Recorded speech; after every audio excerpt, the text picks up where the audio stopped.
ఏమని ఊహించుకోకుండా నా బ్రెయిన్లో అది అమ్మాయి అని. ఓకే, ఇప్పుడు ఇన్ జనరల్గా యూత్ పాయింట్ ఆఫ్ వ్యూలో ఒక అమ్మాయిని పడేయాలంటే ఏవో మా బైకులు పట్టుకెళ్తారు, లేకపోతే ఏవో రకరకాల విన్యాసాలు చేస్తారు కదా.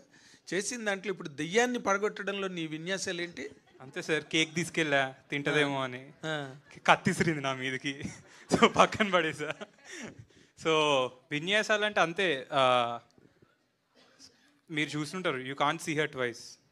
ఓకే, రెండో సో ఆ అమ్మాయి నాకు ఎందుకు పడిందంటే నేను ఆ అమ్మాయిని చూడనని రెస్పెక్ట్ ఇచ్చా, రెస్పెక్ట్తో పడేసా బాస్ దయ్యాన్ని.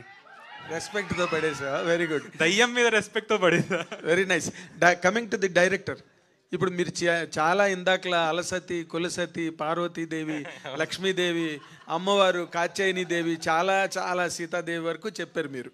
బట్ మీరు చెప్పిన దాంట్లో ఎక్కడ కూడా ఏ పౌరాణిక పాత్ర, ఏ మైథలాజికల్ క్యారెక్టర్ కూడా, ఏ పోయెట్ ఎపిక్స్ రాసిన, రామాయణం రాసిన, మహాభారతం రాసిన, ఇంకే పురాణం రాసినా కూడా they never depicted the end of the character.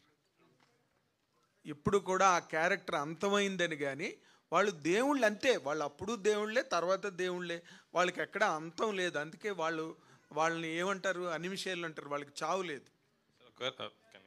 Answer అంటే త్రేతాయుగం ద్వాపరయుగం దాకా వెళ్ళకుండా మన కలియుగంకి వస్తే సార్, బట్ మీరు కోట్ చేసిన క్యారెక్టర్లు ఎక్కడివి? త్రేతాయుగమే సార్.